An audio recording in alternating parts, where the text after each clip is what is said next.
आज की वीडियो में हम बात करने वाले हैं कैप्टन अमेरिका फोर्स रिलेटेड आए हुए कुछ लीक्स एंड कुछ अपडेट्स के बारे में। एंड मैं कैप्टन अमेरिका फोर्स रिलेटेड पूरी डिटेल आपको इस वीडियो में देने वाला हूं। तो गाइस आज ज्यादा टाइम ना वेस्ट करते हुए हम आज का वीडियो शुरू करते हैं। अब भाई ये कैप्टन अमेरिका 4 जो है वो हमारे नए कैप्टन अमेरिका यानी फैल्कन यानी कि सैम विल्सन की होने वाली है। उस मूवी में हमें उसकी पूरी जर्नी दिखाई जाएगी। लेकिन मार्वल वाले अगर कैप्टन अमेरिका की मूवी बना रहे हैं तो वो बहुत सोच समझ के ये सारी चीजें कर रहे होंगे, क्योंकि देखो अगर उनको सिर्फ सैम विल्सन की आगे की स्टोरी या आगे की जर्नी दिखानी होती ना, वो simply falcon and the winter soldier का सीजन 2 बना देते, ठीक है। लेकिन यहाँ पे सीन ये हो रहा है कि ये कैप्टन अमेरिका 4 एक पूरी की पूरी मूवी बना रहे हैं। तो इसका सीधा सीधा मतलब ये है कि इसमें हमें कुछ इंटरेस्टिंग स्टोरी देखने को मिलने वाली है। अब कॉमिक्स के अंदर तो बहुत सारी स्टोरीज थी, जैसे हाइड्रा कैप्टन अमेरिका की स्टोरी, वो सबसे खतरनाक स्टोरी थी। और मैं चाहता हूं कि एमसीयू में हमें देखने को मिले, और मेरे हिसाब से वो देखने को मिलेगी भी। लेकिन अब कैप्टन अमेरिका 4 मूवी होगी या नहीं इसका नहीं पता है।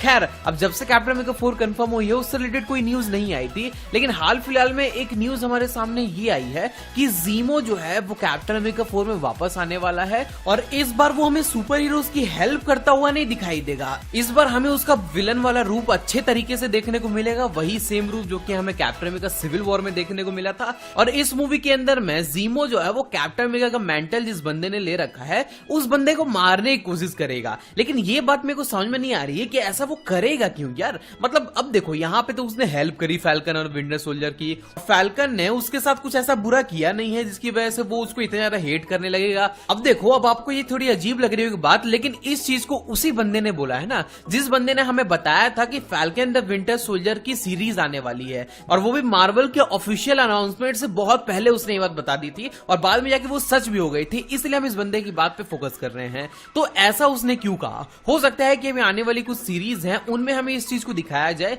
या फिर उस बंदे ने साफ साफ नाम नहीं लिया है कि वो नए कैप्टन अमेरिका के पीछे जाएगा। उसने ये कहा है कि जिस बंदे ने कैप्टन अमेरिका का मेंटल लिया होगा उस बंदे को वो मारने जाएगा। और सैम विल्सन ने अभी ये कहा है कि वो अगले 10-20 साल तक कैप्टन अमेरिका के रोल को तो नहीं छोड़ने वाले हैं। तो इसका सीधे सीधे मतलब ये है कि अगले 10 साल तक फैल्कन मरेगा ही नहीं, पहली बात। और दूसरी बात यहाँ पे ये है कि फैल्कन के कैरेक्टर को अभी भी नया एमसीयू में दिखाया गया है, मतलब दिखाया तो पहले जा रहा है, लेकिन उसकी स्टोरीज को अच्छे से एक्सप्लोर हमें falcon the winter soldier movie में किया गया। इसकी वजह से वो फैल्कन कैरेक्टर को भी बहुत लंबा दिखाने वाले हैं। तो अब ज़ीमो उसको मारने की कोशिश क्यों कर रहा है ये नहीं पता है, लेकिन जो हमारे सामने जो लीक्स आई थी, जो अपडेट है, वो यही अपडेट था। अभी अपडेट सच होता है या नहीं, क्योंकि हम उस बंदे पे भरोसा इसलिए कर रहे हैं क्योंकि उस बंदे ने पिछली बार जो कहा था वो सच हुआ था।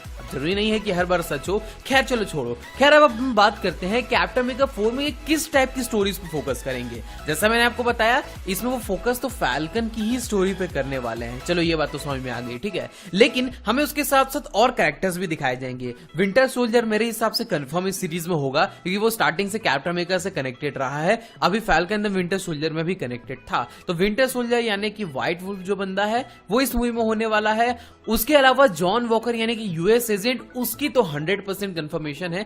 उसकी भी स्टोरी अभी ये लोग एक्सप्लोर करने वाले हैं, क्योंकि कॉमिक्स के अंदर में उस बंदे के बहुत ज्यादा रोल्स रहे हैं। उसने सिविल वॉर के टाइम में फैल्कन के खिलाफ फाइट भी करी थी। तो वैसे टाइप की कोई स्टोरी लाइन यहाँ पे हमें देखने को मिल सकती है, जहां पे यूएस एजेंट जो है वो फैल्कन के खिलाफ दोबारा से फाइट करेगा। हमें पहले बता दूं उसके पीछे रीजंस होंगे। तो जिस तरह से फैल्कन द विंटर सोल्जर खत्म हुई है उसके हिसाब से तो यहाँ कोई बंदा नहीं लग रहा है कि फैल्कन के खिलाफ वो बंदा जाएगा, क्योंकि ऑब्वियस ही बात है कैप्टन अमेरिका 4 से रिलेटेड अपडेट्स आ रहे हैं, मुझे ही मालूम है। और उसके अलावा बहुत सी चीजें धीरे धीरे हर साल आते रहेंगी, क्योंकि कैप्टन अमेरिका 4 मूवी जो कल ही थोड़ी रिलीज होने वाली है कि उसकी पूरी की पूरी स्टोरी जो मैं आज बताऊंगा वो सच हो जाएगी। ये स्टोरीज में सिर्फ आपके जानकारी के लिए और आपको अच्छी लगती हैं इसलिए मैं बताता हूं। और जैसा कि मैंने आपको बताया कि ये लोग कैप्टन अमेरिका के पीछे जाने वाले हैं, ज़ीमो जो है वो कैप्टन अमेरिका को मारने की कोशिश करेगा, लेकिन ऐसा नॉर्मली नहीं होगा, बीच में ये स्टोरीज दिखाएंगे। अब ऐसा थोड़ी है कि डायरेक्ट कैप्टन अमेरिका 4 में हमें जो भी characters falcon the winter soldier में आए थे वो दिखाए जाएंगे। हो सकता है कि बीच में हमें नया कैप्टन अमेरिका या फिर विंटर सोल्जर या फिर शेरन कार्टर या फिर ज़ीमो या फिर जो नया फैल्कन होने वाला है वो हमें नहीं देखने को मिलेंगे। बीच में बहुत औसम मूवीज आने वाली हैं, उन मूवीज में इनका कैरेक्टर दिखाया जाएगा। लेकिन बात यहाँ पे हो रही है कैप्टन अमेरिका 4 के लिए, तो उसमें वो कैसे जाते हैं ये नहीं पता है, लेकिन जाएंगे जरूर। आओ हम कुछ कॉमिक्स रिलेटेड स्टोरी लाइन से बात कर लेते हैं, जैसा कि हाइड्रा कैप्टन अमेरिका की स्टोरी। अब देखो कॉमिक्स की सबसे पॉपुलर स्टोरी में एक थी हाइड्रा कैप्टन अमेरिका की स्टोरी, जो कि मुझे तो बहुत ज्यादा मजा आया था देखने में। आपको भी वो स्टोरी लाइन पता होगी जहां पे कैप्टन अमेरिका ईवल हो जाता है। उसके अलावा सीक्रेट एम्पायर की स्टोरी लाइन भी हमें देखने को मिल सकती है। यहाँ पे हमें पुराने कैप्टन अमेरिका का रिटर्न दिखाया गया था। आप सीक्रेट एम्पायर की स्टोरी लाइन देखोगे ना, आपको खुद ही समझ में आ जाएगा। उसके अलावा सिविल वॉर 2 की भी स्टोरी लाइन देखने को मिल सकती है, क्योंकि अब यहाँ पे आयरन मैन तो है नहीं, लेकिन फ्यूचर में कुछ ऐसे कैरेक्टर्स, दो कैरेक्टर्स के बीच में हमें फाइट देखने को मिल सकती है जो कि एवेंजर्स की या फिर कोई मेन टीम को लीड कर रहे होंगे और उन दोनों के बीच क्लैश हो जाएगा। अब वो दोनों कैरेक्टर्स कोई भी हो सकते हैं। उसके अलावा जो वैलेंटीना एलिग्रा दी फॉन्टेन का हमें कैरेक्टर दिखाया गया है फैल्कन एंड विंटर सोल्जर के एंड में, वो लेडी भी जो है वो हो सकता है कि मैडम हाइड्रा हो, या फिर उसके अलावा वो लेडी जो है वो निक फ्यूरी की तरह हो सकती है। अगर आपको नहीं मालूम है तो उन दोनों के रिलेशंस ऑलरेडी कॉमिक्स में रह चुके हैं, वो उसी टाइप की एक स्पाई है, ठीक है।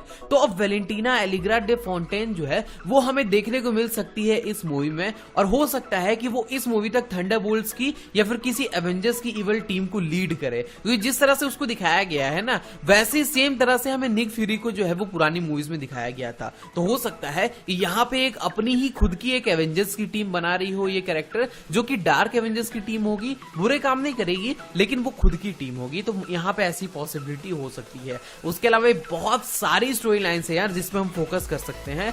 और जहां बात हो क्रिस इवांस के रिटर्न की, तो देखो उसकी पॉसिबिलिटीज हैं। क्रिस इवांस ऑब्वियस सी बात है किसी एक मूवी के लिए रिटर्न तो होने वाले हैं फ्यूचर में, जैसी न्यूज एवेंजर्स एंड गेम के बाद आ रही थी उस हिसाब से। अब वो मूवी कौन सी होगी ये तो नहीं पता है, लेकिन मेरे हिसाब से वो मूवी कैप्टन अमेरिका 4 हो सकती है, जहां पे हमें ओल्ड कैप्टन अमेरिका देखने को मिल सकते हैं, या फिर अगर हाइड्रा कैप्टन अमेरिका की स्टोरी लाइन देखने को मिलेगी, या फिर सीक्रेट एम्पायर की स्टोरी लाइन होगी, तब हमें पुराने कैप्टन अमेरिका जो कि अभी तक बुढ़े नहीं हुए हैं वो देखने को मिलेंगे। तो यही सारी थियरीज थी और लीक्स थे। तो अगर आपको यार आज के वीडियो में मजा आया होगा तो इस वीडियो को लाइक कर देना, चैनल को सब्सक्राइब कर देना एंड नोटिफिकेशन बेल ऑन करना मत भूलना। चलो यार मिलते हैं अगले वीडियो में ऐसे ही नए टॉपिक के साथ। तब तक के लिए thank you, have a great time, have a good day, signing of.